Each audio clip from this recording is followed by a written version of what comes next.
வெள்ளை அறிக்கை பொறுத்தவரை அது மின்சார வாரியத்தினுடைய இருக்கின்ற இன்றைய நிலையை அப்படியே அவங்க படம் எடுத்து காட்டிட்டாங்க. எந்தவித நடவடிக்கையும் மின்சார வாரியத்துல அந்த காலகட்டங்கள்ல அவங்க எடுக்கவே கிடையாது. இன்னும் குறிப்பா சொல்ல போனா மாப்பிள்ள நான் தான் போட்டிருக்கிற சட்டம் அவருதுங்கிற மாதிரிதான் மின்சாரத்துறை என்பது செயல்பட்டு வந்தது என்பதுதான் யதார்த்தமான உண்மை.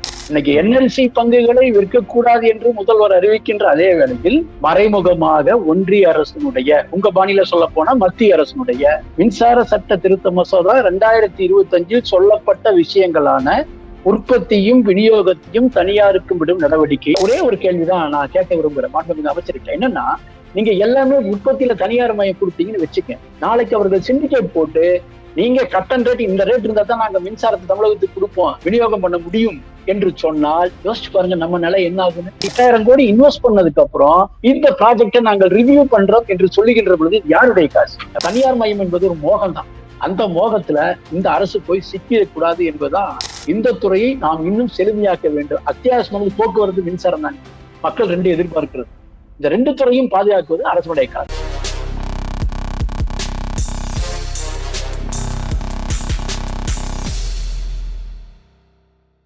தமிழ்வாசி தோழர்களுக்கு வணக்கம். இன்னைக்கு நம்ம எதை பத்தி பார்க்க போறோம் அப்படின்னா, தமிழ்நாடுடைய மின்சாரத்துறை அமைச்சர் மாண்புமிகு சி.கே. நிர்மல்குமார் அவர்கள் வெள்ளை அறிக்கை வச்சிருக்காங்க மின்சாரத்துறை பற்றி. கடந்த ஆட்சியில இந்த மின்சாரத்துறை எப்படிலாம் இருந்துச்சு அப்படின்னு சொல்லி ஒரு வெள்ளை அறிக்கை வச்சிருக்காங்க. ரொம்ப டீட்டெயிலாக வச்சிருக்காங்க. அது குறித்து நிறைய விவாதங்கள், நிறைய சர்ச்சைகள் இருக்குது. சில பேர் பாராட்டணும் பண்ணிருக்காங்க. இந்த மாதிரி அது குறித்து டிபேட் இருக்கிறதுனால இந்த மின்சாரத்துறையில வைத்திருக்கக்கூடிய இந்த வெள்ளை அறிக்கை குறித்து சிஐடியினுடைய தோழர் ராஜேந்திரன் அவர் சந்திச்சு பேசலாம் இருக்கோம். அவர் வந்து மின்சாரத்துறையினுடைய அந்த ஊழியர்கள் சட்டத்தினுடைய பொறுப்பாளராக அவர்கிட்ட நம்ம இதை பத்தி கேட்கும்போது நிறைய டீட்டெயில் நமக்கு தெரியும். தோழர் வணக்கம். வணக்கம் தோழர், இப்போ இந்த வெள்ளை அறிக்கை பற்றி எப்படி புரிஞ்சுக்கணும்? வெள்ளை அறிக்கையில சொல்லப்பட்டிருக்கூடிய விஷயங்கள் வந்து எந்த அளவுக்கு அரசு பழைய இந்திய அரசுகளுக்கான தவறுகளை சுட்டி காட்டுறாங்க, அதே மாதிரி தற்போது நாங்க இந்த காரணமா வச்சு நாங்க இந்த மாதிரி நடவடிக்கைகள்லாம் போறோம், என்னென்ன நடவடிக்கை போறோம்னு சொல்ல வராங்களா, என்ன சமிக்கை கொடுக்குறாங்க, என்ன விஷயங்கள் சொல்ல முன்னுங்க? வெள்ளை அறிக்கை பொறுத்தவரை அது மின்சார வாரியத்தினுடைய இருக்கின்ற இன்றைய நிலையை அப்படியே அவங்க படம் எடுத்து காட்டிட்டாங்க. வழக்கமாக மின்சார வாரியத்தினுடைய பட்ஜெட் தாக்கல் செய்யப்படுகின்ற பொழுது, எரிசக்தி துறையினுடைய பட்ஜெட் தாக்கல் செய்யப்படுகின்ற பொழுது என்னென்னலாம் வைப்பாங்களோ அதனுடைய நிலைமைகள் சொல்லுவாங்களோ அது மாதிரி தான் இது இருக்குதுங்கிறத என்னோட பார்வை. ஒண்ணு. ரெண்டாவது, இதுல அவர் பட்ஜெட் வைக்கின்ற போது ஒரு சில விஷயங்களை மேற்கோள் காட்டி சொன்ன விஷயத்த நான் உன்னிப்பா கவனிக்க வேண்டியிருக்கு. கடந்த ஆட்சியில பணியாளர்கள் நியமிக்கப்படவில்லை, அது ஒரு பெரிய இதுங்கிறார். பணியாளர்கள் நியமிக்கப்படவில்லை என்று கடந்த 5 ஆண்டுகளாக திராவிட முன்னேற்ற கழக இருக்கின்ற பொழுது தொடர்ந்து சிஐடி அமைப்பு போராடி வந்தது. ஆனா நிரந்தரத்திற்கான கேட் அவங்க க்ளோஸ் பண்ணிட்டாங்க. ஒப்பந்த தொழிலாளியை நிரந்தர பணியாளரை எடுப்பதோ மற்ற விஷயங்களுக்கோ கேட்டை க்ளோஸ் பண்ணிட்டாங்க. அதுக்கு 2 காரணங்களை நான் பார்க்கிறேன். ஒண்ணு, இந்த துறைக்கான அமைச்சர் ஒரு முழுமையான வேலையை பார்க்க முடியாத நிலை என்பது இருந்தது தமிழகம். கிட்டத்தட்ட ஒரு 2 ஆண்டுகள் தான் ஒரு மந்திரியா இருந்தாரு. அப்புறம் அவர் பல்வேறு வழக்குகளில் சிக்கி போனதுனால வேற 2 பேர், தங்கம் தென்னரசு அவர்களும் சிவசங்கர் அவர்களும் மந்திரியா இருந்தார். எந்தவித நடவடிக்கையும் மின்சார வாரியத்துல அந்த காலகட்டங்கள்ல அவங்க எடுக்கவே கிடையாது. இன்னும் குறிப்பா சொல்ல போனா மாப்பிள்ள நான் தான் போட்டிருக்கிற சட்டம் அவருதுங்கிற மாதிரிதான் மின்சாரத்துறை என்பது செயல்பட்டு வந்தது என்பதுதான் யதார்த்தமான உண்மை. ஒண்ணு. சோ ரெக்ரூட்மெண்ட் இல்லாத சூழல்ல நீங்க எப்படி வேலை செய்ய முடியுங்கிற அடுத்த ஒரு கேள்வி என்பதுதான் அதுல வந்துச்சு. இன்னைக்கு அவங்க சொல்லியிருக்கிறாங்க, நாங்க ஒரு 15,000 பேர் உடனடியாக எடுக்க போறோம், வரவேற்க வேண்டிய விஷயம். பட் அதே நேரத்துல அமைச்சர் இன்னொரு வாக்குறுதியை அறிவிச்சிருக்காரு. படிப்படியாக மின் உற்பத்தியை தனியாரிடம் விடுவதற்கான நடவடிக்கை வெளிப்படைத்தன்மையோடு நாங்கள் எடுப்போம் அப்படின்னு சொல்லியிருக்காரு. இங்குதான் நாம கவலைப்பட வேண்டி இருக்கு. துறையை தனியார்கிட்ட விடுறோம்னு சொன்னா அதுக்கு ஒன்றிய அரசாங்கத்தோட நடவடிக்கை தானே. இன்னைக்கு என்எல்சி பங்குகளை விற்கக்கூடாது என்று முதல்வர் அறிவிக்கின்ற அதே வேளையில் இந்த துறையில நீங்க தனியார உற்பத்தியில ஊக்குவிப்பது என்பது மறைமுகமாக ஒன்றிய அரசினுடைய, உங்க பாணியில சொல்ல போனா மத்திய அரசினுடைய மின்சார சட்ட திருத்த மசோதா 2025 சொல்லப்பட்ட விஷயங்களான உற்பத்தியும் விநியோகத்தையும் தனியாருக்கும் விடும் நடவடிக்கை என்றதா அதுல நாம பார்க்க வேண்டி இருக்கிறதா என்னோட. அடுத்தது, இதுல நஷ்டத்துக்கான காரணங்கள் அடுக்கப்பட்டிருக்கு. ஆனா வசதியாக எல்லாரும் ஒண்ணு மறைச்சிருவாங்க. மின் உற்பத்தி திட்டங்களை அது ஏற்கனவே நடைமுறையில், உதாரணத்துக்கு அவங்க சொன்ன அறிக்கையில இருந்து எடுத்தவங்க சொன்னா 800 விரிவாக்கம்னு ஒரு ஸ்கீம் இருக்கு.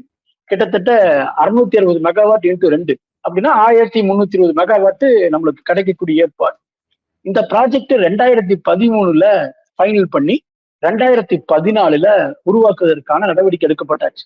எவ்வளவுன்னு கேட்டீங்கன்னா 9799 கோடி. அந்த ப்ராஜெக்ட் 18 முடிஞ்சிருந்தா கூட இன்னைக்கு நம்மளுக்கு நல்ல மின்சாரம் என்பது சென்னையில தட்டுப்பாடு இல்லாம மற்ற இடங்களுக்கு போறதுக்கான வாய்ப்பு இருக்கு. ஆனால் இன்றைக்கு வரைக்கும் அந்த ப்ராஜெக்டை முடிக்கல. இன்றைக்கு அந்த ப்ராஜெக்டினுடைய திட்ட மதிப்பீடாக 20,000 கோடி பக்கம் உயர்ந்துருச்சுன்னு அவரோட அறிக்கையிலே இருக்கு. அப்ப இதுக்கு யாரு காரணம்? நீங்க அதுதான் இந்த அரசாங்கம் வெள்ளை அறிக்கை வைத்ததல்ல. நீங்க 5 திட்டங்களுமே அனல் மின்சாரத்தினுடைய 800 ஆகட்டும் சரி, உடன்குடி ஆகட்டும் சரி, இது ரெண்டும் லேட் ஆவதற்கு காரணம் என்ன? ஏன் அந்த திட்டம் எடுத்த கான்ட்ராக்டர் அல்லது பல்வேறு இப்போ ஒரு நம்ம வீடு கட்டுறதுன்னு சொன்னா பிளான் அப்ரூவல் வாங்குவோம், இடத்த பார்ப்போம், பிளான் அப்ரூவல் வாங்குவோம், அங்க இருக்கிற வசதி இருக்கான்னு பார்ப்போம், போக்குவரத்து இருக்கான்னு பார்ப்போம். இத்தனையும் பண்ணி தான் வீடே கட்டுவோம். அப்போ இந்த அனல் மின் நிலையங்கள் கட்டுகின்ற பொழுது இந்த போன்ற வசதிகள் இருக்கிறதா என்று பார்த்து தீர்மானித்து இவ்வளவு திட்டத்தை அமௌண்ட்டை ஒதுக்கீடு செய்ததுக்கு அப்புறம் அது ஏன் டிலே ஆகுது? அந்த மெத்தன போக்குக்கு யார் காரணம்? அவங்க கிட்ட இருந்து அந்த கான்ட்ராக்ட நம்மளே ஒரு வீடு கட்டி முடிச்சா 3 வருஷம் கட்டல, 4வது வருஷம் 5வது வருஷம் அப்படியே ஆச்சுன்னா வாங்கின கடனுக்கான வட்டி கூடுதலாக போகும். இந்த பேசிக் கூட மின்சார வாரி அதிகாரிகளுக்கு இல்லாம போச்சா? இதுக்கெல்லாம் என்ன என்பதை முழுமையாக விசாரிச்சு வெள்ளை அறிக்கை வச்சிருந்தா நல்லா இருந்தது. அதுதான் வெளிப்படைத்தன்மை. ஒரு திட்டம் ஏன் காலதாமதமா வச்சு 9,000 கோடி ப்ராஜெக்ட் இன்னைக்கு 20,000 கோடி உயர்ந்துருச்சு. இப்போ என்ன சொல்றாங்கன்னா இன்னொரு 7,000 கோடி அதுல நாம பண்ணாதான் அது பயன்பாட்டுக்கு வரும் அப்படின்னு சொன்னா, நீங்க இவ்வளவு காசு அதுல இன்வெஸ்ட் பண்ணா அங்க உற்பத்தியாகக்கூடிய ஒரு மின்சாரம் ஒரு யூனிட் என்பது இந்த வட்டி கட்டுற கணக்கு போட்டோம்னு சொன்னால் 7 ரூபாயிலிருந்து 8 ரூபாயோ 9 ரூபாயோ அது உயர்வதற்கான சாத்தியம் என்பது இருக்கு. அப்போ 9 ரூபாய்க்கு நாம மின்சாரத்தை உற்பத்தி பண்ணணும்னு சொன்னால் நீங்க மக்களுக்கு எப்படி கொடுக்க முடியுங்கிற கேள்வி என்பது வருது. சோ இது எல்லாம் தான் இருக்கக்கூடிய பிரச்சனை. ஒரு வெள்ளை அறிக்கை என்பது இதெல்லாம் பண்ணணும். அவங்க அறப்போர் இயக்கத்தினுடைய அந்த டிரான்ஸ்பார்மர் ஊழலை தான் சொல்றாங்க. கடந்த மின்சார வாரியத்தினுடைய சரித்திரம் எடுத்தோம்னு சொன்னா 1991 மின்சாரத்தை வாங்க ஆரம்பிச்ச காலம், தனியார்கிட்ட இருந்து வாங்க ஆரம்பிச்ச காலம் இன்னைக்கு வரைக்கும் நாம மின்சாரத்தை வாங்கிட்டு இருக்கிறோம். கிட்டத்தட்ட பார்த்தோம்னு சொன்னா 36 ஆண்டுகளாக மின்சாரத்தை தனியார் இடத்துல வாங்குகின்ற நடவடிக்கையாக போயிடுச்சு. நமக்கு என்ன தேவை இருக்கு தோழ? நமக்கான உற்பத்தி செய்வதற்கு நம்முடைய அனல் மின்சாரங்கள் மூலம் இன்ஸ்டால்டு கெப்பாசிட்டின்னு பார்த்தோம்னா 5,120 மெகாவாட் இருக்குது. வட சென்னையில இப்போ 3 யூனிட் ஓடுது, மேட்டூர்ல 2 யூனிட் ஓடுது, தூத்துக்குடியில 5 யூனிட் இருக்குது. இப்படி எல்லா இடங்கள் இருக்கக்கூடிய நிலக்கரி மூலம் உற்பத்தி செய்யக்கூடிய மின்சாரமே 5,120 வரும். அதுபோக ஆன்கோயிங் ப்ராஜெக்ட் என்ற முறையில நான் சொன்ன இந்த 800 உடன்குடி, உப்பூர் இதெல்லாம் டெம்பரவரியா ரிவ்யூ பண்ற நிறுத்தி வைக்கிறாங்க. நீங்க ரிவ்யூ பண்றதுக்கு 8,791 கோடி அவரோட வெள்ளை அறிக்கையில் இருக்குது. 8,791 கோடி செலவு பண்ணதுக்கு அப்புறம் அந்த ப்ராஜெக்டை ரிவ்யூ பண்றேன்னு முந்தைய அரசு நிறுத்தி வச்சாங்க. அது எதுக்காக நிறுத்தி வைக்கணும்? நான் கேட்ட கேள்வி தான். நீங்க ப்ராஜெக்டை துவங்கும் பொழுதே இவ்வளவு ஃபெசிலிட்டிஸ் இருக்குது, இது பண்ண முடியும் என்ற நம்பிக்கை இருந்ததுன்னு சொன்னால் அந்த ப்ராஜெக்டை தொடங்கி இருக்கணும். ப்ராஜெக்டை தொடங்கிட்டு 8,000 கோடி இன்வெஸ்ட் பண்ணதுக்கு அப்புறம் இந்த ப்ராஜெக்டை நாங்கள் ரிவ்யூ பண்றோம் என்று சொல்லுகின்ற பொழுது யாருடைய காசு? மின்சார வாரியம் அதற்காக வாங்கின கடன், அந்த கடனுக்கான வட்டி இப்படி அக்குமுலேட் ஆயிட்டாலும் இன்னைக்கு 2,47,000 கோடி என்று நிற்கக்கூடிய நிலைமைக்கு வந்திருக்குது. அப்ப இதுக்கான காரணகர்த்தாக்களை கண்டுபிடித்து சம்பந்தப்பட்டவர்கள் நடவடிக்கை எடுக்க வேண்டும் என்பதுதான் அதுல கரெக்டான விஷயமாக இருந்திருக்கு என்பதுதான் என்னோட பாயிண்ட். அதே போல நம்மளுக்கு ஹைட்ரோ ஸ்டேஷன்ஸ் இருக்கு. ஹைட்ரோ ஸ்டேஷனுடைய மின் நிலையங்கள் பூரா பாத்தீங்கன்னா பீக் ஹவர்ல மேனேஜ் பண்ணக்கூடிய அளவுல தான் இப்ப பயன்படுத்திட்டு இருக்கோம். ஆனா நமக்கு இருக்கக்கூடிய எல்லா இடங்களையும் ஜெயலலிதா முதல்வராக இருக்கும் போதே நீலகிரியில ஒரு ப்ராஜெக்ட் கொண்டு வந்தாங்க. இன்னும் அந்த ப்ராஜெக்ட் நடந்துட்டே இருக்கு, ஆம வேகத்துல நடக்குது. அதற்கான நிதி திட்டமிடல் எல்லாம் குறுகிய காலத்துல முடிக்கணுங்கிற நிர்பந்தம் என்பது இல்லாம இருக்கு. கேள்வி என்னன்னா, மக்களுக்கு மின்சாரத்துறை மேல என்ன கோவம் வருது? சுவிட்ச் போட்டா லைட் எரியணும், அவ்வளவுதான். அவங்க வீட்டுக்கு வருகின்ற பொழுது சுவிட்ச் போட்டா ஃபேன் ஓடணும். நீ எங்க கரண்ட் வாங்கி கொடுக்குற எங்களுக்கு தெரியாது. சரி, எங்கேயும் கரண்ட் உற்பத்தியே இல்லாம நீங்க தனியார்கிட்ட வாங்கி கொடுக்கின்ற பொழுது அது 3 மெத்தட் வச்சிருக்காங்க. Short time open access, long time open access, medium time open access. நீண்ட காலத்துல வாங்கக்கூடிய ஏற்பாடு இப்ப இந்த அரசு வெள்ளை அறிக்கையில அதான் சொல்லுது. நாங்க எல்லா இதையுமே ரத்து பண்ணி நீண்ட கால ஒப்பந்த அடிப்படையில மின்சாரத்தை வாங்குவதற்கு, அதாவது ஒரு 5 வருஷம் ஒப்பந்தம் கூட போடலாம். 6 ரூபாய்க்கு கொடுங்க, 5 ரூபாய்க்கு கொடுங்க அப்படின்னு சொல்லி போடலாம். பட் அது தீர்வு அல்ல. நீங்க உற்பத்தியில இன்னைக்கு இந்தியா முழுவதும் 52.14% தனியார்கிட்ட போயிடுச்சு. மாநில அரசு இருக்கிற உற்பத்தி கம்மி, மத்திய அரசுடைய உற்பத்தி கம்மி. இது ஒரு சேவைத்துறை, சர்வீஸ் டிபார்ட்மெண்ட். இது லாபகரமா இயங்கணும் என்று அரசு நினைப்பதே முதல்ல தப்பு. அப்படி லாபகரமா பண்ண முடியாது. ஏன் அப்படின்னாலும் இங்க நாம விவசாயிகளுக்கு இலவச மின்சாரத்தை கொடுத்திருக்கிறோம், குடிசைகளுக்கு இலவச மின்சாரத்தை கொடுத்திருக்கிறோம். அது போக சென்ற ஆட்சியில ஜெயலலிதா அவர்கள் இருக்கின்ற பொழுது 100 யூனிட்டை ஃப்ரீயா கொடுத்தாங்க. சென்ற ஆட்சியில் அது தொடர்ந்தது. இப்பொழுது 500 யூனிட் கீழே 200 யூனிட்னு சொல்லிட்டாங்க. இலவசங்கள் மக்களுக்கு அது கொடுக்கணுமா கொடுக்கணும். நடுத்தர மக்கள், பாவப்பட்ட மக்கள் தங்களுடைய பொருளாதாரத்துல கொஞ்சம் முன்னேறுவதற்கு அது உதவியா இருக்கு, அது கரெக்ட். பட் அதற்காக அப்படி கொடுக்கின்ற பொழுது நம்ம கிட்ட உற்பத்தியும் அதிகப்படுத்துறதுக்கு ஒரு தொலைநோக்கு பார்வையோடு இந்த பணிகளை அரசு செய்ய வேண்டும் என்ற விஷயத்தை அமைச்சர்கள் சேர்த்து சொல்லியிருக்கோம். நாங்க ஆன்கோயிங் ப்ராஜெக்டை எல்லாம் குறுகிய காலத்தில் முடிப்போம் அப்படின்னு சொல்லியிருந்தா நல்லா இருந்திருக்கும். அதே மாதிரி லேப்ஸ் எங்கெல்லாம் தவறு நடக்குதோ அந்த தவறை சரி செய்வோம், சம்பந்தப்பட்டவர்கள் மீது நடவடிக்கை எடுப்போம் அப்படிங்கிற விஷயத்தையும் கராராக சொல்லணும். இப்ப இருக்கிற சேர்மன் தானே 1.5 வருஷத்துக்கு முன்னாடி அவர் தான் இருந்தாரு. இப்ப வெள்ளை அறிக்கை விடுகின்ற போது இருக்கின்ற வாரிய தலைவர் அன்னைக்கு இருந்தார். அப்ப அவருக்கு தெரியாதா என்ன நடந்துச்சுன்னு? சோ அதெல்லாம் தீர்வு. அதிகாரிகள் என்ன சொல்றாங்களோ அதை கேட்கின்ற அமைச்சராக இருக்கக்கூடாது. இதுல உண்மைத்தன்மை அறியணும் என்று சொன்னால் தொழிற்சங்களை அழைத்து பேசி இதுல என்ன நடந்திருக்குது, என்ன செய்ய முடியும், எதிர்காலத்தில் எப்படி கொண்டு வர முடியும் என்ற ஒரு டிஸ்கஷன். நல்ல ஆபீசர்ஸ் இருக்கிறாங்க, எல்லாம் பயன்படுத்தணும்னு சொன்னால் நிச்சயமாக நான் இப்பவும் சொல்றேன், இது லாபகரமாக பார்க்கக்கூடாது. ஆனால் நஷ்டத்தில் இருந்து மீள்வதை தடுக்க முடியும் என்பதான் சொல்றேன். எக்ஸாக்ட்லி தொடர். இப்ப என்னன்னா நம்ம வந்து அரசாங்கமா ஜெனரேட் பண்ணக்கூடியது ஒண்ணு மின்சாரத்தை, அதே மாதிரி தனியார் வந்து ஜெனரேட் பண்ணி அதை நம்ம ப்ரொக்யூர் பண்றோம். இப்போ நம்ம ஜெனரேட் பண்ற மின்சாரத்தோட மதிப்பை விட அவங்ககிட்ட இருந்து வெளியே வாங்குறது கூட வாங்குறோம். கண்டிப்பா. இப்ப அனல் மின்சாரங்கள் பாத்தீங்கன்னா நம்ம உற்பத்தி செய்யக்கூடிய வட சென்னையிலயோ மேட்டூர்லயோ தூத்துக்குடியிலோ நம்மளுக்கு ஆவரேஜ் காஸ்ட் கிட்டத்தட்ட ஒரு 3 ரூபா 50 பைசால இருந்து 4 ரூபா தான் வரும். அதே நேரத்துல நீர் மின்சாரங்கள் மூலம் உற்பத்தி செய்யக்கூடிய மின்சாரம் என்பது 65 பைசா ஒரு யூனிட்டுக்கு. அது அரசாங்கம் யோசிக்கணும். அப்போ எதுக்கு லாபம் என்று சொன்னால் நீர் மின்சார லாபம். ஒரு வாதத்தை வைக்கலாம், நமக்கு மழை அவ்வளோக்கா இல்ல, தண்ணி வைக்கல அப்படின்னு சொல்லலாம். இப்ப காடம்பாறை எடுத்தா ஸ்டோரேஜ் சிஸ்டமா இருக்குது. இந்த மாதிரி நீர் குந்தா கெத்தையில் இருக்கக்கூடிய அந்த ஒரு 5 பவர்ஸ் அப்படி இருக்குது நீலகிரி மலையில. அதே மாதிரி பாபநாசம் இருக்குது, கோதையார் இருக்குது. சோ இங்க எல்லாம் வரக்கூடிய நீரை தேக்கி வைப்பதற்கான, அதிலிருந்து உற்பத்தி செய்வதற்கான ஒரு மாற்று திட்டத்தை பண்ணணும். சென்ற ஆட்சியில வந்து பல லட்சங்களை செலவு பண்ணி அதிகாரிகள் குழு வெளிநாட்டுக்கு போயிட்டு வந்துச்சு. எதுக்குன்னு சொன்னா கடல் அலைகள் மூலமாக டைடல் எனர்ஜி கொண்டு வரேன்னு சொல்லிட்டு போனாங்க. சோ அப்ப அதையெல்லாம் போயிட்டு வந்தவங்க என்ன அமலாக்குனீங்க? நீங்க அப்படித்தானே யோசிக்கணும், ஒரு மாற்று வழி. இப்ப நிலக்கரி என்பது நான் சொன்ன தட்டுப்பாடு வருது. நிலக்கரி என்பது இந்தோனேசியால இருந்து வரக்கூடிய நிலக்கரி, இந்த நிலக்கரி 10ல அதனுடைய கலோரி தன்மை, அது ஒரு தனி சப்ஜெக்ட். சோ இப்ப நிலக்கரி நம்மளுக்கு அதையே நம்பிட்டு இருக்க முடியாது. அதுல சுகாதார பிரச்சனைகள் வருது, சுற்றுச்சூழல் பாதிக்கப்படுதுன்னா மாற்று வழி என்ன அப்படின்னு பார்க்கும் பொழுது ஒண்ணு நீர், அதற்கடுத்தது சூரிய ஒளி. நான் கேட்கிறேன், கமுதியில, ராமநாதபுரம் டிஸ்ட்ரிக்ட்ல கமுதியில அதானிக்கு 25 ஆண்டுகளுக்கு ஒப்பந்தம் போட்டு மின்சாரத்தை கொடுத்துருக்கீங்களே, அங்க மின்சாரத்துல 300 யூனிட் ஒரு ரேட்டுக்கும் 350 யூனிட் இன்னொரு ரேட்டுக்கு வாங்கிட்டு இருக்கிறோமே. ஒரே இடத்துல உற்பத்தி ஆகக்கூடிய மின்சாரம், அந்த ஒப்பந்தத்தை ரத்து பண்ண முடியுமா? இன்னைக்கு வரைக்கும் பண்ணல. நாங்க பல முறை சுட்டி காட்டியாச்சு. நீங்க ஒரே இடத்துல மின்சாரத்தை உற்பத்தி பண்றாங்க, 300 யூனிட் மின்சாரத்தை 7 ரூபாய் 1 பைசாக்கு வாங்குறாங்க. அதுக்கப்புறம் மறுபடியும் ஒரு 350 யூனிட் என்ன பண்றாங்கன்னா 5 ரூபாய் சம்திங்க்கு வாங்குறாங்க. அது எப்படி ஒரே இடத்துல? டெண்டர் ரத்து பண்ண வேண்டியதானே? அதானிக்கு அவ்வளவு இடம் கொடுத்து சோலாரை போட்டு வசதிக்கு உண்டான ஏற்பாடுகள் இருக்கின்ற பொழுது இன்றைக்கு தமிழகத்துல கடும் வெயிலால் பாதிக்கப்படக்கூடிய இடங்கள் என்பது இருக்குது. அரசாங்கம் ஐடென்டி பண்ண முடியும். புதுக்கோட்டை, சிவகங்கை, ராம்நாடு போன்ற மாவட்டங்கள் எல்லாம் வெயில் அதிகமா இருக்கக்கூடிய, திருச்சியினுடைய பார்டர் உள்பட. அப்படி இருக்கின்ற பொழுது அரசனுடைய நிலங்களை நீண்ட கால குத்தகைக்கு எடுத்துட்டு அங்க சோலார் பேனரை போட்டுட்டு ஏன் அந்த மரபுசாராக்கு போக முடியாது? நம்பர் 1. 2வது, விண்டுமில், காற்றலை மூலம் மின்சாரத்தை உற்பத்தி செய்ய முடியும். அதற்கான சோர்ஸ் நம்மகிட்ட இருக்கு.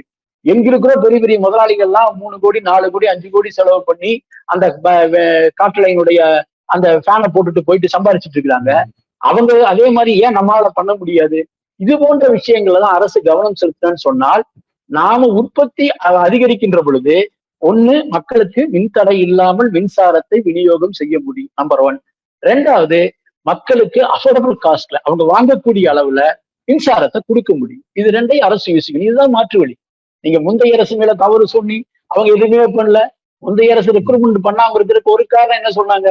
காசு இல்ல, நிதி ரொம்ப மோசமா இருக்கு. அப்ப எப்படி சமாளிச்சோம்? கான்ட்ராக்ட் லேபரை வச்சு என்கேஜ் பண்ணிக்கீங்க.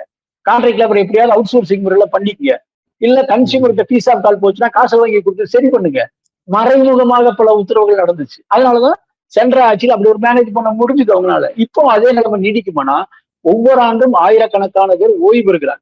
இப்போ ஓய்வு பெறுகின்ற பொழுது சீனியர் எல்லாம் வெளியே வந்துட்டேன்னு சொன்னா இந்த அரசாங்கம் என்ன உத்தரவு போட்டுச்சு கடந்த காலங்கள்ல? நீங்க ரிட்டையர் ஆன பீப்புளை 1000 ரூபாய் கொடுக்குற வேலைக்கு வா, ஷிஃப்ட் டியூட்டி பாரு. ஸோ அவனோட எஃபிஷியன்சி அப்படி பயன்படுத்துறாங்க. நான் என்ன சொல்றேன்னா, நீங்க புதிய இளைஞர்கள் கொண்டு வரும் பொழுதுதான் இவங்க ரிட்டையர் ஆக போகின்ற பொழுது அந்த வேலையை அந்த இளைஞன் கற்றுக்கொண்டு அவன் ஒரு 10-15 வருஷம் அவன் வேலை செய்ய முடியும். ஸோ அப்ப அந்த எக்யூப்மெண்ட்டை பாதுகாக்கிறதுக்கான விஷயங்களாக இருக்கு. நீங்க அதிலேயெல்லாம் கோட்டை விட்டுட்டு இன்னைக்கு இவ்வளவு வேகன்சி, நான் கிட்டத்தட்ட 66,000 காலி இனப்படங்களை அட்டஸ்ட் வச்சு நிரப்ப முடியாது. தொழிற்சங்கம் தொடர்ந்து வலியுறுத்துறது என்னன்னு சொன்னால் ஃபேஸ்டு மேனர்ல படிப்படியாக பண்ணுங்க அப்படின்னு சொல்லியிருக்காங்க. இப்ப அமைச்சர் சொன்னதுல இன்னொரு விஷயம் என்னன்னு கேட்டீங்கன்னா, 15,038 பேர் நிரந்தரப்படுத்த போறேன், ஃபீல்ட் அசிஸ்டன்ட் எடுக்க போறேன். பட் அவங்களுடைய ஒர்க் என்பது எல்லா ஒர்க்குக்கும் கொண்டு வராரு, ரீடிங் எடுப்பது உட்பட அஸ்மெண்ட் கேட்டர்ல கூட நான் பயன்படுத்துவேன் அப்படின்னு சொல்றாரு. அங்கதான் ஒரு வித்தியாசம் என்னன்னு கேட்டீங்கன்னா, அசஸர் என்பது வயர்மேனுக்கு சமமான பதவி.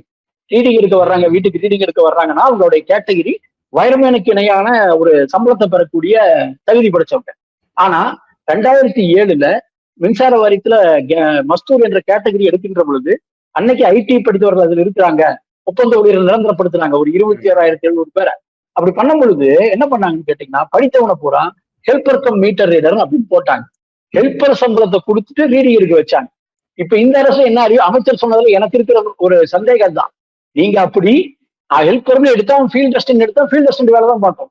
அவனுக்கு என்ன வேலை? வயர்மேனுக்கு உதவியாக மற்ற பல கம்பம் நடுவது, கம்பி இழுப்பது, அது போன்ற வேலைகளை தான் பயன்படுத்தணும். மாறாக என்ன சொல்றாங்கன்னு கேட்டா, ரீடிங் எடுப்பது உட்பட அவர்களை பயன்படுத்துவோங்கிற அந்த வேலைக்கு நிச்சயமாக பயன்படுத்தக்கூடாது. அதுக்கு தனியாக கணக்கீட்டாளர் என்ற முறையில் அந்த பதவிக்கான ஆட்கள், இப்ப அவங்க குவாலிபிகேஷன் வச்சிருக்காங்க, பட்டதாரிகள் தான் அந்த வேலைக்கு எடுக்கணும்னு வச்சிருக்காங்க. அப்ப தமிழகத்துல படித்த பட்டதாரிகளுக்கான வேலை என்ற முறையில அந்த வேலைக்கு தனியா எடுப்பதுதான் பொருத்தமாக இருக்கு என்பதான் என்னுடைய கருத்தாக நான் பதிவு செய்வேன். இப்போ நான் எப்படி புரிஞ்சுக்கிறேன் அப்படின்னா அந்த விஷயங்களை, அதாவது இப்ப மின்சாரத்துறையில சிக்கல் இருக்கானா இருக்கு. அந்த சிக்கலுக்கு காரணம் என்னன்னு அமைச்சரால் சொல்லப்பட்டது அப்படின்னு பாத்தீங்கன்னா, முந்தைய அரசாங்கம் வருவாய் அதிகமா இருக்கு, செலவினமும் அதிகமா இருக்கு, பிளஸ் தேவை அதிகமா இருக்கு, ஆனா ஆட்கள் பற்றாக்குறையா இருக்கு அப்படி மட்டும் சொல்லி லைன் முடிக்கிறாரு. அதனால தனியார் மையத்தை நோக்கி போகணும்னு அவர் சொல்றாரு. நம்ம ஆல்ரெடி தனியார் கிட்ட ப்ரொக்யூர் பண்ணி வாங்கிட்டு இருக்கிறது, அதிக ரேட் கொடுத்து வாங்குறோம், அதனால மக்கள் மேலே நிதி சுமை ஏறுது, மின் உற்பத்தியும் பாதிக்கப்படுது அப்படின்னு உங்களோட ஸ்டேட்மெண்ட் இருக்கு. அப்போ பிரச்சனை தனியார் கிட்ட நம்ம ஆல்ரெடி வாங்கிட்டு இருக்கிறது பிரச்சனை. இப்ப திரும்ப நம்ம தனியார் கிட்ட அதிகமா வாங்க போறோம் அப்படின்னா இன்னும் நம்ம ரொம்பவே தனியார் டிபெண்ட் பண்ணி இருப்போம். அவங்க சொல்ற ரேட்டு, அவங்க சொல்ற இதுலதான் நமக்கு இல்லைங்களா? அப்படித்தானே இதை புரிஞ்சுக்கணும். இல்ல, அதுல ஒரு விஷயம் என்னன்னா, அமைச்சர் சொன்னதுல வருவாய் அதிகரித்திருக்கிறது அப்படின்னு சொல்ற. வருவாய் சும்மா அதிகரிக்கல. திராவிட முன்னேற்ற கழகம் 2021 ஆட்சிக்கு வந்ததுமே ஒன்றிய அரசாங்கத்தினுடைய தமிழக ஒழுங்குமுறை ஆணையம் மூலமாக ஒரு அனுமதி வாங்கிட்டாங்க. என்னன்னு கேட்டீங்கன்னா, 2022 2026-27 நிதியாண்டு வரைக்கும் ஒவ்வொரு ஆண்டும் மின்சார கட்டணத்தை உயர்த்துவது.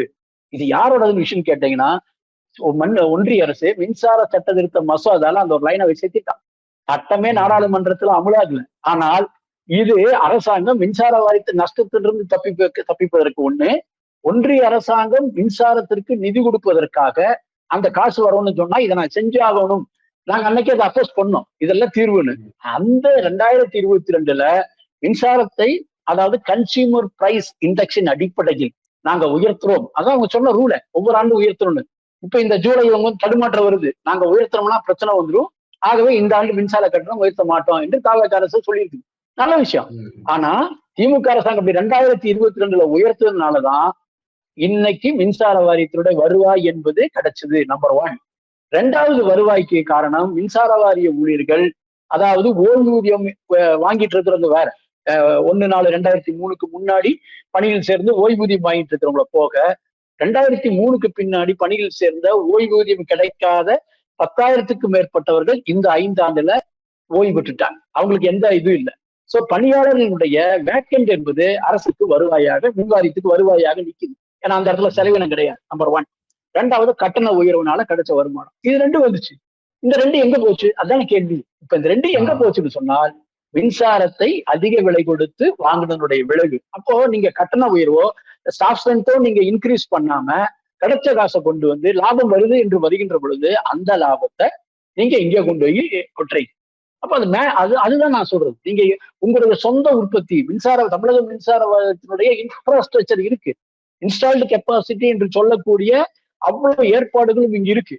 நீங்க சுயமாக அதிகாரிகளை கரார் தன்மையோடு வேலை செய்ய வச்சாவே இந்த ப்ராஜெக்டுகள் எல்லாமே ரெஸ்பான்சிபிலிட்டி பிக்ஸ் பண்ணுங்க. கடந்த ஆட்சியிலேயாகட்டும் அதுக்கு முந்தின ஆட்சியிலேயாகட்டும் அது ஒரு தமிழகத்தினுடைய கிட்டத்தட்ட 91 இருந்து ஆரம்பிச்சுட்டு வரலாம் கதையை. இதெல்லாம் நஷ்டத்துக்கு போவதற்கு அன்னைக்கு ஆரம்பிச்சுதான். அன்னைக்கு பார்த்தோம்னு சொன்னா 591 கோடிக்கு அன்னைக்கு மின்சாரத்தை வாங்கினது 1991. கடந்த மே வரைக்கும் பார்த்தோம்னு சொன்னால் ஒவ்வொரு ஆண்டும் 55,000 கோடிக்கு மின்சாரத்தை வாங்கியிருக்காங்க. நம்முடைய வருவாயினுடைய ஆண்டினுடைய வருவாயினுடைய ஒரு பார்ட் எங்க போகுது? தனியாருக்கு போகுது. இப்ப தனியாருக்கு இந்த அனுமதி ஏன் கொடுக்குறாங்க? ஒன்றிய அரசாங்கம் வலியுறுத்தி கொடுக்குறாங்க. ஒரே ஒரு கேள்விதான் நான் கேட்க விரும்புறேன் மாண்புமிகு அமைச்சர்கிட்ட. என்னன்னா, நீங்க எல்லாமே உற்பத்தியில தனியார் மையம் கொடுத்தீங்கன்னு வச்சுக்க, ரொம்ப சந்தோஷம். தனியார்கிட்ட போயிடும், அவன் பெரிய ஆள் ஆயிடுவான். தனியார்கள் பூரா ஒண்ணு சேர்ந்துட்டாங்கன்னா நாளைக்கு அவர்கள் சிண்டிகேட் போட்டு நீங்க கட்டன் ரேட் இந்த ரேட் இருந்தா தான் நாங்க மின்சாரத்தை தமிழகத்துக்கு கொடுப்போம், விநியோகம் பண்ண முடியும் என்று சொன்னால் யோசிச்சு பாருங்க நம்ம நிலை என்ன ஆகுன்னு. ஏன்னா இன்னைக்கு தனியார் உற்பத்தியாளர்கள் இன்னைக்கு எல்லா இதுலயுமே பரவிட்டாங்க. எல்லா இடங்களிலும் மின்சாரத்தை தமிழகத்துல உற்பத்தி ஆகக்கூடிய மின்சாரத்தை ராஜஸ்தானுக்கு கொண்டு வர முடியும். நம்மளுடைய பவர் ப்ரொஜெக்ட் இங்க வாங்குறோம். சப்போஸ் அவங்க கிடைக்கலன்னு சொன்னால் ராஜஸ்தான்ல இருந்து நம்மளுக்கு அனுப்புறான், ஜார்க்கண்ட்ல இருந்து மின்சாரத்தை இங்க அனுப்புறான். அங்கிருந்து அந்த அந்த கட்டமைப்பு என்பது ஏற்படுத்தப்பட்டு விட்டாச்சு. இன்ட்ராஸ்டேட்டுக்கும் இன்ட்ராஸ்டேட்டுக்குள்ள வித்தியாசம் தான்.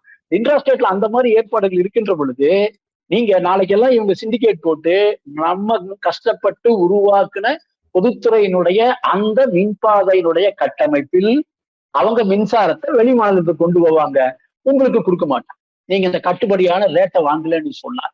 அப்ப நீங்க என்ன செய்யணும்? தனியார்கிட்ட வாங்க வேண்டிய அவசியமே இல்லை. நம்ம இபியினுடைய இன்ஃப்ராஸ்ட்ரக்சரை அதிகப்படுத்துவதற்கான நடவடிக்கை எடுக்க முடியும். நான் சொன்ன அந்த ஆலோசனை அடிப்படையில எங்கெல்லாம் நம்மளுக்கு உற்பத்தி பண்ண முடியும் பாருங்க, எங்கெல்லாம் செய்ய முடியும்னு பாருங்க. ரெண்டாவது கரார் தன்மையோடு மத்திய தொகுப்புல நம்மளுக்கு இப்ப 6000 மெகாவாட்டுக்குள்ள வந்துட்டு இருக்கு. அதுதான் நம்மளுக்கு இன்னைக்கு கிடைக்குது. நீங்க வள்ளூர்ல 2 ப்ராஜெக்ட் நம்ம போட்டோம், 50-50 ஷேரோட என்டிசிபியோட உதவி பண்ணிருக்கிறோம். அங்க நம்மளுக்கு ஒரு யூனிட் 5 ரூபா 50 பைசா இந்த அடிப்படையில் நம்ம வாங்கிட்டு இருக்கிறோம். அங்க உற்பத்தி ஆகக்கூடிய மின்சாரம் 70% தமிழ்நாட்டுக்கு தான், வள்ளூர்ல அது கிடைச்சிட்டு இருக்குல்ல.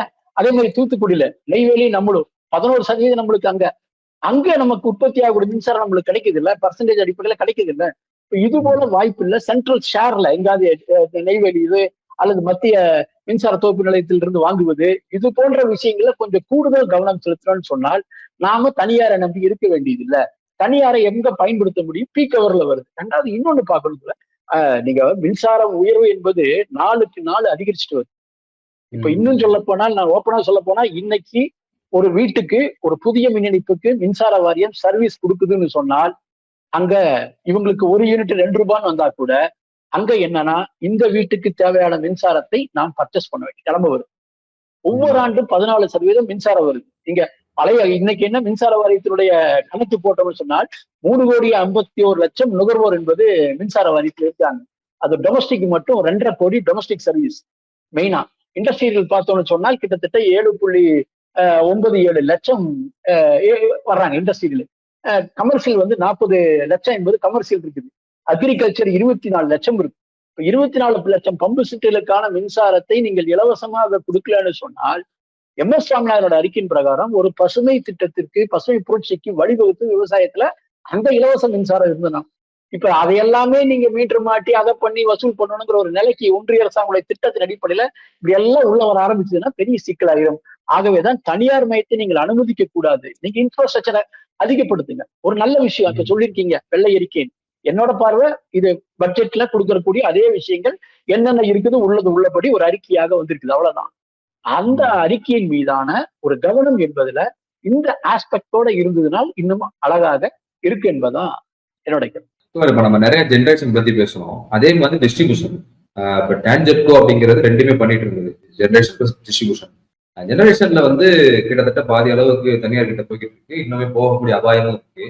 இதே மாதிரி ஒன்றிய அரசுடைய அழுத்தம், அந்த உதயமின் திட்டம், இதெல்லாம் தொடர்ச்சியா பார்த்துட்டே இருக்கும். போன அரசாங்கத்துல கூட அந்த ஸ்மார்ட் மீட்டர் திட்டத்தை சொல்லிட்டு இருந்தாங்க. பல யூனியன் டெரிட்டரிஸ்ல கூட அதை இம்ப்ளிமெண்ட் பண்ணிட்டாங்க. இங்கேயுமே கூட பைலட் ப்ராஜெக்டா பண்ணியிருந்திருக்காங்க. அது திமுக அரசாங்கத்தை போய் பண்ணியிருக்காங்க. ஸோ அந்த ப்ரீபெய்டு ஸ்மார்ட் மீட்டர் திட்டம் டிஸ்ட்ரிபியூஷன்ல தனியார் மயம் அபாயம் எந்த அளவுக்கு தீவிரமா? கண்டிப்பா. அதாவது நம்ம ஒண்ணு இல்லை, பக்கத்துல இருக்கிற பாண்டிச்சேரி எடுத்துக்கலாம். இன்னைக்கு ஒன்றிய அரசாங்களுடைய நிர்பந்தம் தான். அவங்க அங்க வேற வழி இல்லாம அன்னைக்கு மின்சாரத்துறையை முழுக்கமா டெண்டர் வரக்கான ஏற்பாட்டை பண்ணியாச்சு. இப்ப ஸ்மார்ட் மீட்டர் பொருத்துகின்ற பணிகள் சமீபத்துல கூட அமைச்சர் சொன்னாரு, இல்ல ஸ்மார்ட் மீட்டர் நம்ம தேவையில்லை, அப்படியெல்லாம் போக வேண்டிய அவசியம் இல்லை, கவர்மெண்ட் ஆபீஸ்க்கு மாட்டிடுவோம், அதே மாதிரி பெரிய பெரிய இண்டஸ்ட்ரிகளுக்கு மாட்டுவோம் அப்படின்னு சொன்னாங்க. ரைட்டு, அதெல்லாம் ஒன்றும் தப்பு கிடையாது. ரீடிங் எடுக்க வேண்டிய அவசியம் இல்லை, ஆட்டோமேட்டிக்கா வரும், கவர்மெண்ட் ஆபீஸ் எல்லாம் வரும், எல்லாம் கரெக்ட் தான். பட் என்னன்னா, நீங்க இன்னைக்கு டிஎன்இபின்னு ஒரு கட்டமைப்பு இருந்தது, தமிழ்நாடு எலக்ட்ரிசிட்டி போர்டுங்கிற கட்டமைப்பு இருந்தது. இந்த மின்சார சட்டம் 2003 அடிப்படையில தான் துண்டாதுன. அப்பவே நாங்க எதிர்த்தோம், நீங்க அப்படி பண்ணாதீங்க என்று கடுமையாக எதிர்த்தோம் 2003.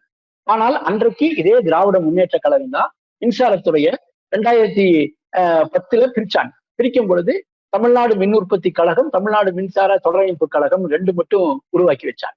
இதே பக்கத்தில் இருக்கிற கேரளா அப்படி முடியாதுன்னு சொல்லி கேஎஸ்சிபி லிமிடெட்னு மாத்திட்டாங்க. கேரளா ஸ்டேட் எலக்ட்ரிசிட்டி போர்டு இருந்தது, கம்பெனி ஆக்ட்ல லிமிடெட்னு மாத்திட்டாங்க.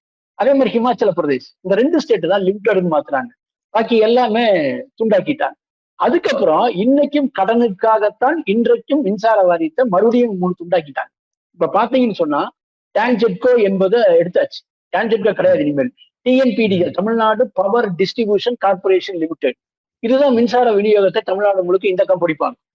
நிலக்கரி மூலம் உற்பத்தி செய்யக்கூடியது அல்லது வேற வடிவங்களை வரக்கூடியதெல்லாம் தமிழ்நாடு பவர் ஜெனரேஷன் கார்பரேஷன் லிமிடெட்னு சொல்லி அதுல கொண்டு போயிட்டாங்க. நீங்க காற்று, நீரு, இதுல எல்லாம் வரக்கூடியது, மரபுசாரா எரிசக்தியில வரக்கூடியதை தமிழ்நாடு கிரீன் எனர்ஜி கார்பரேஷன் கொண்டு வந்துட்டாங்க. இப்ப டான் டிரான்ஸ்கோன்னு வந்தாச்சு. இப்ப இந்த 4 கம்பெனிகள் ஒரு குடையின் கீழ் இருந்து இப்ப 4 கம்பெனியாக பிரிஞ்சிச்சு. என்னதான் பிரிஞ்சாலும் மொத்த கடன் ஒண்ணுதான். நீங்க ஒரு கடனை அடைப்பதற்கு பதிலாக 4 பிரிச்சு வச்சு, இப்ப கிரீன் எனர்ஜி வந்ததுக்கு அப்புறம் என்ன கடன் பார்த்தீங்கன்னா அதுக்கு ஒரு 5000 கோடி ஆயிடுச்சு. புது கடன் வாங்குவதற்கு தான் அது உதவும் மொழிய, அது பிரிக்க கூடாதுன்னு நாங்க சரி பிரிச்சாச்சு. இது அரசாங்கத்துடைய திட்டம். ஒன்றிய அரசாங்கம் என்ன சொல்லுது, உற்பத்தியும் விநியோகத்தையும் தனியார்கிட்ட போகணும் அப்படின்னு சொல்றான். இப்ப நான் சொன்ன உற்பத்தியில உள்ள வந்துட்டான். அடுத்தடுத்த விநியோகத்துக்கு போகின்ற பொழுதுதான் நீங்க நுகர்வோரை தேர்ந்தெடுக்கின்ற உரிமை என்பது அந்த சட்டத்துல சொல்லியிருக்காங்க. உதாரணத்துக்கு சொன்னா, இந்த ஸ்மார்ட் மீட்டரே நாளைக்கு உள்ள வந்துச்சுன்னு சொன்னால் விநியோக பகுதியை இன்னைக்கு என்னன்னு கேட்டீங்கன்னா, கர்நாடகாவில 15 டிஸ்ட்ரிக்ட் டாடா பவர் எடுக்கிறதுக்கு டெண்டர் போட்டான். அங்க கடுமையான போராட்டம் அந்த மக்கள் எடுத்துட்டு இருக்கிறாங்க. 15 டிஸ்ட்ரிக்ட், 1, 2 இல்ல. நீங்க அப்படி தமிழ்நாட்டுல வந்துன்னு சொன்னால் சென்னை, கோவை போன்ற பெருநகரங்களை எல்லாமே முதல்ல கேப்சர் பண்ணுவாங்க. அப்படி வருகின்ற பொழுது சென்னையில நாம வசதி இருக்கணும் வசிக்கிறான், இல்ல சாதாரண மிடில் கிளாஸ் இருக்கிறவன், கை ரிக்ஷாக்காரன் இருந்து, தள்ளுவண்டிக்காரன் இருந்து அவனும் வசிக்கிறான். இப்ப இந்த பவர் யாருக்கு கொடுப்போம்?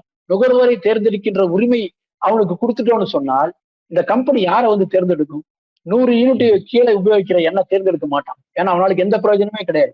அப்போ பக்கத்துல இருக்கிற ஒரு 1000 யூனிட் யூஸ் பண்றான், ஒரு 2000 யூனிட் யூஸ் பண்றான், எல்லா வசதியிலும் வச்சிருக்கான் என்று சொன்னால் அவனை அந்த நுகர்வோர்கள் தேர்ந்தெடுப்பான். அப்படி தேர்ந்தெடுக்கின்ற பொழுதுதான் தனியார் மையம் விநியோகத்துல உள்ள வரும். அரசு தன்னுடைய பொறுப்பை கையெழுவதற்கு தான். இப்ப சொன்னாரு பாத்தீங்களா, வெளிப்படைத்தன்மையோடு மின் உற்பத்தி நிலையங்களை வர்ற மாதிரி இதுவும் வெளிப்படைத்தன்மையோடு நாளைக்கு படிப்படியாக போயிடக்கூடாது. தனியார் மயம் என்பது ஒரு மோகம்தான். அரசு தன்னுடைய பொறுப்பை கையில் வருதான். நீங்க தேசம் சுதந்திரம் அடைந்த பொழுது மின்சாரத்துறை என்பது மாநில அரசனுடைய பொதுப்பட்டியலில் இருக்க வேண்டும் என்று அம்பேத்கர் எடுத்த முடிவு. அன்னைக்கு மின்சாரத்துறை முதல் மின்சாரத்துறை அமைச்சர் அவர் தான். அவர் எடுத்த முடிவுதான். இன்னைக்கு பல மாநில அதனுடைய வளர்ச்சியில தான் 5 ஆண்டு திட்டங்கள் மூலமாக இன்னைக்கு இந்த துறை எல்லா மாநிலங்களிலும் வந்திருக்குது. ஏன் மாநில அரசுகிட்ட பிடிச்சாங்க? அன்னைக்கு ரயில்வே மாதிரி, டெலிபோன் மாதிரி அன்னைக்கு அரசாங்கத்திட்டே வச்சிருக்கலாமே, மத்திய அரசு கிட்ட ஏன் வச்சாங்க? ஒரு கேள்வி இருக்குல்ல. அது மாநில அரசு தன்னுடைய மாநிலத்தில் தொழிலுக்கு ஏற்ப மின்சாரத்தை உற்பத்தி செய்வதற்கான திட்டங்களை தீட்ட வேண்டும் என்ற முறையில தான் அது அந்த ஏற்பாடு இருந்துச்சு. பட் இப்ப அதை என்டையரா க்ளோஸ் பண்ணி தனியார்கிட்ட போச்சுன்னு சொன்னால் அது ஒரு தனியார் மையம் என்பது ஒரு மோகம் தான். அந்த மோகத்துல இந்த அரசு போய் சிக்கிடக்கூடாது என்பதுதான் அதுல நான் சொல்ல வேண்டிய விஷயம். படிப்படியா விநியோகத்துக்குள்ள ஸ்மார்ட் மீட்டருக்குள்ள உள்ள வர்றதுக்கு வாய்ப்பு இருக்குது. அது வந்துச்சுன்னு சொன்னால் பொதுமக்களுக்கு மின்சாரம் என்பது எட்டாக்கணி ஆயிடும். அதுல எந்த மாற்றம் கிடையாது. இன்னைக்கு பெருநகரங்கள்ல வசிக்கக்கூடிய அளவுல இருக்கிற மாதிரி ஒரு யூனிட் 10 ரூபாய் 15 ரூபாய்க்கு மின்சாரத்தை பயன்படுத்துகின்ற சூழல் என்பது ஆட்டோமேட்டிக்கா வந்துடும். என்னென்ன மாதிரியான அபாயங்கள் இருக்குது? நார்மல் கன்சியூமரா நீங்க சொன்ன மாதிரி எனக்கு வீட்டுல சுவிட்ச் போட்டா ஃபேன் ஓடணும், லைட் எரியும் அப்படின்னு ஒரு கன்சியூமரா சாதாரண ஒரு நுகர்வோரா இருக்கிற எனக்கு என்ன மாதிரியான பாதிப்புகள் இந்த ஸ்மார்ட் மீட்டர் இல்லாட்டி விநியோகத்திலேயே தனியார் உள்ள வந்துட்டா? ஸ்மார்ட் மீட்டர்ல ஆக்சுவலா மாட்டுச்சுன்னா நுகர்வோரை பொறுத்தளவு ஒரு விஷயம் அவங்களுக்கு தெளிவா இருக்கும். என்னன்னு கேட்டீங்கன்னா, இபி ஆபீஸ்ல இருந்து ரீடிங் எடுக்கிறவரு வீட்டுக்கு வர வேண்டியது இல்லை. கன்சியூமருக்கு அது ஒண்ணுதான் லாபம். ஏன்னா இவர் ஆட்டோமேட்டிக்கா அந்த 60 நாள் முடிஞ்சதுமே அவருக்கு எஸ்எம்எஸ் வந்துடும், நீங்க இத்தனை யூனிட் உபயோகிச்சிருக்கீங்க, இத்தனை ரூபாய் கட்டினா போதும். ஸோ கன்சியூமருக்கு அதுல திருப்தி, அவ்வளவுதான். பட் இந்த சட்டத்தில் சொல்லப்பட்டிருக்கின்ற விஷயம் பீக் அவர் சார்ஜஸ் என்ற முறையில இனிமேல் மின்சார கட்டணங்களை வசூல் செய்வோம் அப்படிங்கிறான். பீக் ஹவர்னு எதை குறிக்கிறான் அப்படின்னு பார்த்தோன்னு சொன்னால் அதற்கான ஒரு வரையறை எடுத்திருக்காங்க. காலையில 6 மணியிலிருந்து 10 மணி வரைக்கும், மாலை 6 மணியிலிருந்து 10 மணி வரைக்கும், இதுதான் பீக் ஹவர்னு சொல்றோம். சோ இந்த நேரத்துல மின்சாரத்தை உபயோகப்படுத்துவதற்கு 25% கூடுதல் கட்டணம். இப்ப தமிழ்நாட்டுல இண்டஸ்ட்ரியலுக்கு நம்ம பீக் ஹவர் சார்ஜஸ் வாங்கிட்டு இருக்கோம், கமர்ஷியலுக்கு வாங்கிட்டு இருக்கோம். அது வந்து பர்சன்டேஜ் அடிப்படையில 1.15% அடிப்படையில நம்ம கமர்ஷியலுக்கு ஒரு ரேட்டு, இண்டஸ்ட்ரியலுக்கு ஒரு ரேட்டு வாங்கிட்டு இருக்கோம். சோ இதே வந்து நம்ம வீட்டுக்கு வந்துச்சுன்னு சொன்னால் நீங்க யோசிச்சு பாருங்க, காலையில 6 to 10ன்னு சொன்னால் ஆபீஸ் கிளம்புறது, கேஸரோடும் ஃப்ரிட்ஜ் கண்டிப்பா இருக்கும், கிரைண்டரோடும் மிக்சியோடும், வேற வசதிகள் வச்சிருக்கிறவங்க ஃபேன் ஓட்டுவாங்க, வெயில் காலம் ஏசியோடு, இத்தனை காலையில் 6 to 10 நடக்கும். சேம் ஈவினிங் 6 மணிக்கு வீட்டு ஆபீஸ் விட்டு வீட்டுக்கு வந்ததுமே இதே வேலைகள் நடக்கும், டிவியோடு மற்றதோடு ஏசியோடு எல்லாம். ஸோ இந்த கட்டத்துல கூடுதல் பயன்பாடு இருக்கக்கூடிய நேரம் இந்த நேரம். இந்த அவரை பீக் அவரை நீங்க அதிகப்படியான ரேட்டு வச்சீங்கன்னு சொன்னால் யாருக்கு லாபம்? தனியாருக்கு தான் லாபம். இப்ப மக்களுக்கு அதனுடைய ஆபத்து புரியும். அப்ப அரசாங்கம் இந்த விஷயத்துல என்ன சொல்றாங்கன்னா ஆஃப் பீக்னு ஒண்ணு சொல்றாங்க. எப்பயும் ஆஃப் பீக்னா காலை 10 மணியிலிருந்து மாலை 6 மணி வரைக்கும், காலை 5 மணியிலிருந்து 6 மணி வரைக்கும், இந்த நேரங்கள் பீக் அவர். பீக் அவர் அப்ப எனக்கு எப்ப முழுமையான அந்த ஒரு யூனிட் 5 ரூபாய் அப்படின்னு சொன்னா அந்த கட்டணம் எப்ப எனக்கு வெறுதிப்ப அப்படின்னு பார்க்கும் பொழுது இரவு 10 மணியிலிருந்து காலை 5 மணி வரை. யோசிச்சு பாரு, நம்முடைய தூக்கம் போயிடும். ராத்திரி எப்படா 10 மணி ஆகும் அப்பதான் மோட்டர் போட முடியும். 10 மணிக்கு சட்னி அரைச்சி வச்சாதான் நம்ம 11 மணிக்கு சாப்பிடுவோம். நீங்க நம்முடைய வாழ்க்கை சூழலே மாறி போயிடும், வாழ்வியலே மாறிக்கூடிய நிலை என்பது வரும். இதெல்லாம் படிப்படியாக வரக்கூடிய சூழல். இப்ப சொல்லும் போது வேடிக்கையா இருக்கலாம். அப்படி மாத்தினாலும் கூட அந்த நேரத்தை நம்ம மாத்திடுறோம். நைட்டு 10 மணிக்கு மேலே பண்றோம்னா அப்போ இவங்க 10 மணிக்கு மேலதான் பீக் ஹவர் யூஸ் பண்றாங்க. அந்த டைத்தையும் கூட மாத்த வாய்ப்பு இருக்கு. 10 மணிக்கு பீக் ஹவர் கண்டிப்பா முடிவு எடுப்பான். நீங்க 10ல இருந்து 12 வரைக்கும் பீக் ஹவர்னு சொல்லலாம்.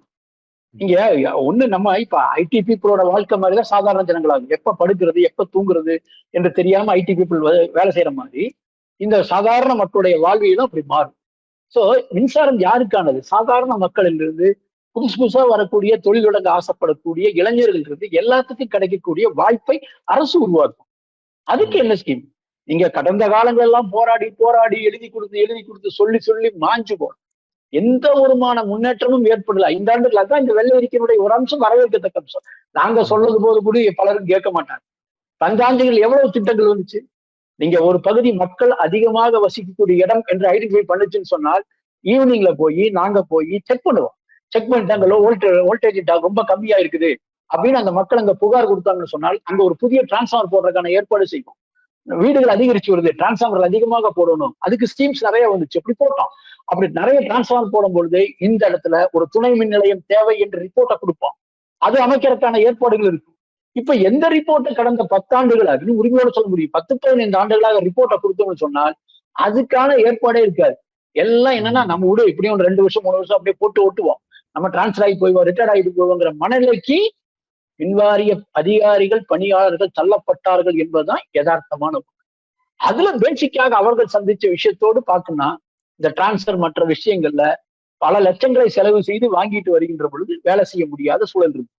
வெளிப்படைத்தன்மை இருக்க வேண்டிய இடங்கள்ல பணியாளர்கிட்ட எனக்கு இதுல இன்னும் சில ஆலோசனைகள் சொல்லணும்னு நினைச்சேன்னா, ஒண்ணு, பணியாளர்களை நீங்க எல்லா பணியாளர்களுக்கும் அதிகாரிகளுக்கும் உண்டான ரெஸ்பான்சிபிலிட்டிக்கு பிக்ஸ் பண்ணி அந்த வேலை செய்வதற்கான தரமான தளவாட பொருட்களை கொடுத்து அவன் பாதுகாப்பாக வேலை செய்யக்கூடிய சூழலை உருவாக்கும். கீழே ஆள் கிடையாது, சப்போர்ட்டுக்கு ஆள் கிடையாது. 21,000 சர்வீஸ் இருக்கக்கூடிய பிரிவு அலுவலகத்துல இன்னைக்கு 2 பேர் தான் வேலை செய்யறான். இந்த 2 பேர் 21,000 சர்வீஸ் நுகர்வோரை எப்படி பார்ப்பான்? வேலைப்பொழு ஒப்பந்தம் போட்டிருக்கான் தொழிற்சங்கத்தோட. என்ன சொல்லியிருக்காங்க? 10,000 சர்வீஸ் 12,000 சர்வீஸ் பார்த்தா ஒரு ஆள் போதும், அதுக்கு மேல 2,000 குடிச்சா கூட ஒரு ஆளை தர்றேன், 6,000 குடிச்சுனா 2 பேரை தர்றேன். அப்ப ஆளை தரணும் இல்ல? ஆட்களை தராமையே நீங்க வேலை செய்யுங்கள் என்று சொல்லுகின்ற அந்த சூழல் என்பதுதான் இன்னைக்கு ஊழியர் மத்தியிலும் இருந்திருக்கக்கூடிய விஷயம், வேலைப்பொழு காரணமா. இதையெல்லாமே படிப்படியா நான் நாளைக்கு காலையில இதெல்லாம் பண்ணாதான் சரியாகும்னு சொல்றேன். அரசுடைய நிதிநிலை என்ற ஒரு பக்கம் இருக்குது. நிச்சயமாக இன்னும் 5 ஆண்டுகள் கழிச்சு நீங்க இதே நிதிநிலை அறிக்கையை வைக்கின்ற பொழுது இதே வரவுக்குமான செலவுக்குமான வித்தியாசம் என்பது இருக்கத்தான் செய்யும்.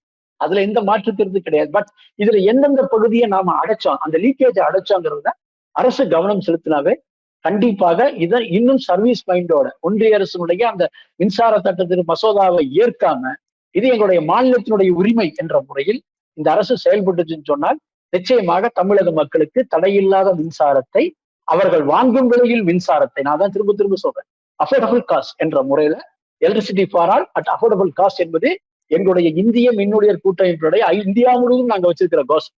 இப்ப ஊபியிலையும் மற்ற இடங்கள் நடந்த போராட்டங்கள் தான் தனியார் மயத்திற்கான போராட்டங்கள் தான். சோ தனியாரை நீங்க உள்ள விட்டீங்கன்னா மக்கள் ஊழியர்கள் மட்டுமல்ல, சாதாரண மக்கள் கூட பாதிக்கக்கூடிய நிலை என்பது இதுல எதிர்காலத்துல வரும். எனவே மின்துறை அமைச்சர் அவர்கள் உற்பத்தியை கூடுமான அளவுக்கு நீங்க தவிர்த்துருங்க, தனியார்கிட்ட வாங்குறதை தவிர்த்துருங்க. நம்ம மின்சார உற்பத்தியை அதிகப்படுத்துவதற்கான அந்த நடவடிக்கை எடுத்தோம்னு சொன்னால், நம்ம வெளியிலிருந்து வாங்கி மின்மிகை மாநிலம்னு அறிவிச்ச காலம் போக நம்ம உற்பத்தியை பல மாநிலங்களுக்கு இங்கிருந்து பண்றதுக்கான ஸ்ட்ரக்சர் என்பது உருவாக்கப்பட்டிருக்கு. நீங்க அப்படி பண்ணலாம் என்ற முறையில செய்யலாம். இன்றைய தமிழகத்தினுடைய தேவை, ஒரு நாளைய தேவை 20,100 மெகாவாட்டாக இந்த சம்மர்ல உயர்ந்திருக்கு. ஒண்ணு பாப்புலேஷன் இன்க்ரீஸ் ஆயிடுச்சு, நான் சொன்ன நுகர்வோர் அதிகமாயிடுச்சு. மூணாவது என்ன, எல்லா எலக்ட்ரானிக்ஸ் எக்யூப்மெண்ட் இன்னைக்கு வந்தாச்சு, மாடர்ன் டெக்னாலஜி என்ற முறையில. சென்னையை பொறுத்தளவு ஏசி இல்லாம இருக்க முடியாது, அந்த சூழல் என்பது வந்தாச்சு. எல்லாமே இஎம்ஐல கொடுக்க ஆரம்பிச்சாச்சு. அப்ப மக்கள் தேவைகளை வாங்கக்கூடிய அளவுக்கு வளர்ந்துட்டாங்க. அப்படி வருகின்ற பொழுது அவர்களுக்கு அந்த தேவையை பூர்த்தி செய்வதற்கான ஒரு துறையாக, ஏன்னா கொரோனா காலத்துல கூட மிக அற்புதமாக வேலை செஞ்ச இந்த துறையை தயவு செய்து ஆட்சியாளர்கள் தொழிற்சங்கங்களை கலந்து ஆலோசித்து அடுத்த கட்ட நகர்வுக்கு கொண்டு செல்வதுதான் ஒரு பொருத்தமாக இருக்கும். மின்துறையை பாதுகாக்க வேண்டும் என்பதுதான் என்னுடைய பிரதானமான தொழிற்சங்கம் சார்பாக, இந்திய மின்னுடைய கூட்டமைப்பின் சார்பாக, சிஐடியின் சார்பாக நான் வைக்கிற ஒரு வேண்டு. இப்ப இந்த அரசாங்கம் இந்த வெள்ளை அறிக்கை வைக்கும்பொழுது இவங்க டிஸ்ட்ரிபியூஷன்லயும் தனியாரை உட்படுத்துவோம் அப்படின்னு சொல்லி ஏதாவது சொல்லியிருக்காங்க? இல்ல, இதுவரைக்கும் சொல்லல. உற்பத்தியில மட்டும்தான் அமைச்சரோட அறிவிப்புல என்பது இருந்துச்சு. அந்த வெள்ளை அறிக்கையில சொல்ல, அவர் பேசுகின்ற ஸ்டேட்மெண்ட்ல அது சொல்லியிருந்தார். விநியோகத்துல கண்டிப்பாக கடுமையாக மின் நுகர்வோரை திரட்டி சிஐடி போராடும், அதுல எந்த மாற்று கருத்தும் கிடையாது. உற்பத்தியிலே இப்ப என்னன்னா, ஏன் உற்பத்தியில நம்ம உள்ள வரல அப்படிங்கிற காரணம் கேட்டீங்கன்னா, தேவை என்பது இன்னைக்கு இருக்குது. தனியார்ட்ட வாங்காதன்னு இப்ப நம்ம நிறுத்த முடியாது, மக்களுடைய தேவைகள் என்பது இருக்கு. சோ நாங்க திரும்ப சொல்றதுதான், விநியோகத்தை எங்ககிட்ட இருந்து பறிச்சிடாரு. அதை பறிச்சேன்னு சொன்னால், நான் சொன்ன இந்த உற்பத்தியாளர்களே அவனே விநியோகம் பண்றேன்னு ஆரம்பிச்சான்னா மிகப்பெரிய சிக்கல் நமக்கு உருவாகும். அது அரசுக்கு எதிர்காலத்துல, நீங்க 2011 தேர்தல்ல திராவிட முன்னேற்ற கழகம் தோல்வி அடைந்ததுக்கு முதல் காரணம் மின்சாரத்துறை தான். அன்றைக்கு மின்வெட்டு இருக்குது அப்படின்னு சொல்லுகின்ற பொழுது அதை பத்தி கவலைப்படாத ஆற்காடு, நான் வீராட்சி அவர்கள் அமைச்சராக இருந்த காலம், பூர்ணலிங்கம் IAS தான் அன்னைக்கு சேர்மனா இருந்தாரு. இதுல போதிய கவனம் செலுத்தல. தேர்தல் காலத்தில் தொடர் மின்வெட்டு அவங்க ஒரு மிகப்பெரிய நெருக்கடி செஞ்சு. ஏன்னா 2006 to 2011 உண்மையிலேயே கலைஞர் தமிழக மக்களுக்கு நிறைய விஷயங்களை பண்ணார். அதை தாண்டியும் அந்த அரசு தோல்வி அடைஞ்சுன்னு சொன்னால் மின்சாரத்துறை தான். அதை மனசுல வச்சுட்டு தான் இந்த துறையை நாம் இன்னும் செழுமையாக்க வேண்டும். அத்தியாவசியமானது போக்குவரத்து, மின்சாரம் தான் மக்கள் ரெண்டு எதிர்பார்க்கிறது. இந்த ரெண்டு துறையும் பாதுகாக்குவது அரசுடைய காரணம். அதுக்கு என்ன வழி அப்படிங்கறத அறிஞர் பெருமக்கள், தொழிற்சங்கங்கள் இவங்ககிட்ட எல்லாம் கேட்டாங்கன்னு சொன்னா டெவலப்பா இருக்கு. நான் அதான் அவங்ககிட்ட கேள்வியை கேட்கணும்னு இருந்தேன். என்னன்னா தொழிலாளர்களுடைய பிரச்சனைகள், அவங்களுடைய ஹையர் பண்றது, தொழிலாளர்களை பணியமர்த்துவது, இது குறித்து எல்லாமே நீங்க சொல்லியிருந்தீங்க. அதே மாதிரி தொழிற்சங்கமா என்ன பண்ண போறீங்கன்னு நான் கேட்கறேன், அதையும் நீங்க சொல்லிட்டீங்க. எனக்கு என்னன்னா ஒரே ஒரு ரிக்வஸ்ட், இது எப்படி சொல்றதுன்னா, நீங்க தொழிற்சங்கமா முன்னெடுக்கக்கூடிய போராட்டங்கள் எல்லாருமே நுகர்வோருக்கும் அவங்க நலனும் உட்பட்டதான் இருக்கு. அவங்க நலனையும் உட்படுத்த சொல்றீங்க போராட்டங்கள்லாம். அதை இன்னும் அதிகமா பரப்புரை பண்ணணும் அப்படின்னு நான் கேட்டுக்கிறேன். ஏன்னா ஈஸியா தொழிற்சங்கங்களுடைய போராட்டங்களை பாருங்க, இவங்க இவங்களோட பிரச்சனைக்காண்டி தான் போராட்டாங்க அப்படின்னு சொல்லி இந்த ஆளுநர்களுடைய ஊடகங்களும் இந்த அரசா இருந்தாலும் சரி, அந்த அரசுமே அப்படிதான் கட்டமைக்கிறாங்க. சோ நம்ம இன்னும் அதிகமா தொழிற்சங்கங்களா நீங்க இன்னும் அதிகமா இந்த பிரச்சாரங்களை இன்னும் கொண்டு போகணும், அது தமிழ் மாசம் கூட உதவிகரமா இருக்கும் அப்படிங்கிறது தான். ரொம்ப ரொம்ப நன்றி தோழர், இந்த நேர்காணல் கொடுத்ததுக்கு ரொம்ப நன்றி. நீங்க இறுதிக்கட்ட கருத்தா சொல்லுங்க. இன்னைக்கு மக்களுக்கான சேவைத்துறையா இருக்கக்கூடிய இந்த மின்சாரத்துறையை நாம மக்களிடத்துல ஏற்படுகின்ற பாதிப்புகளை தொழிற்சங்கங்கள் மக்களுக்கு அதிகமாக கொண்டு செல்லணும். இதனுடைய தனியார்மயம் வந்துச்சுன்னா என்னென்ன விஷயங்கள் வரும் என்பதையும் சொல்லணும். அடுத்தது மின்சார வாரியத்தில் இருந்த பணியாற்றுகின்ற அதிகாரிகள், தொழிலாளர்கள் எல்லாருமே சேர்ந்து ஒரு சபதம் மேற்கொள்ளும். நாம் நேர்மையாக பணியாற்ற வேண்டும் என்ற உறுதி என்னைக்கு எடுக்கிறோமோ, இந்த துறை மேல இன்னைக்கு மக்களுக்கு இருக்கின்ற அந்த விமர்சனம் போகும்னு சொன்னால் நம்முடைய பணி கலாச்சாரம் என்பது மாறணும், நேர்மையாக இருக்கணும். சிஐடி பொறுத்தளவு தொடர்ந்து நாங்க வலியுறுத்திட்டு வர்றது, பணி கலாச்சாரம் மாத்துங்க, நேர்மையாக வேலை செய்யுங்க. துறை நேர்மையாக இருக்க வேண்டும் என்று சொன்னால் நான் இந்த துறையில் பணியாற்றுகின்றவன் நேர்மையாக பணியாற்றுகிறேன் என்ற நம்பிக்கைய நம்முடைய தொழிலாளிகள் மக்களிடத்துல கொண்டு சென்றாங்கன்னா அதுக்கு கிடைக்கிற அங்கீகாரம், நாம் அதன் மூலம் இந்த துறையை மக்களோடு இணைந்து நாம் போராடி பாதுகாக்க முடியும் என்ற நம்பிக்கை இருக்கிறது. அதை நிச்சயமாக தொழிற்சங்கம் சிஐடி தொடர்ந்து செய்து வருகிறது, இன்னும் செய்யும். மக்களோடு நாங்கள் நெருங்கி இருக்கிறோம். அதற்கான மக்களும் மின்சார தொழிலாளர்களுமான ஒரு போரத்தை கூட நாங்கள் உருவாக்குவதற்கான நடவடிக்கை என்பது எடுத்திருக்கிறோம். நிச்சயமாக மின்துறையை பாதுகாப்போம். நாம் வல்லமை பெறக்கூடிய அந்த பிரகாசமான வாய்ப்பு என்பது நம்மிடத்தில் இருக்கிறது என்ற முறையில் அரசு கிட்டையும் இந்த துறையை தயவு செய்து தனியார் மயப்படுத்தாதீங்க, ஒன்றிய அரசினுடைய அந்த மின்சார சட்ட திருத்த மசோதாவை ஏற்காதீங்க என்று சொல்லி இந்த துறையை பாதுகாக்குங்கள். தமிழகத்தினுடைய படித்த இளைஞர்களுக்கான வேலை வாய்ப்புகளை இந்த துறையில நிறைய நீங்க பண்ண முடியும், அவங்களுக்கு வேலை வாய்ப்புகளை கொடுங்க. அதே போல பல பத்தாண்டுகளாக இந்த ஒப்பந்த தொழிலாளராக பணியாற்றுகின்ற பல தொழிலாளர்களை இன்னைக்கு நிரந்தரப்படுத்துறதுக்கான ஒரு வாய்ப்பு என்பது இந்த அரசாங்கம் சொல்லியிருக்குது. அதை தயவு செய்து 5 ஆண்டுகள் இருந்தாவே பண்றேன்னு உங்களுடைய தேர்தல் வாக்குறுதியில் இருக்குது. அந்த வாக்குறுதியை மின்சார வாரியத்திலிருந்து தூங்குங்க. ஏன்னா இன்னைக்கு நுகர்வோர் சேவை என்பது மிக மிக அவசியம். அந்த முறையில் அந்த பணிகளை இந்த அரசு செய்யும் என்று மின்சார வாரிய பணியாளர்கள் எதிர்பார்க்கிறார்கள். எதிர்பார்ப்பை இந்த அரசு நிறைவேற்றட்டும் என்ற நம்பிக்கையோடு இந்த வாய்ப்பு கிடைத்தமைக்கு மிக்க நன்றி.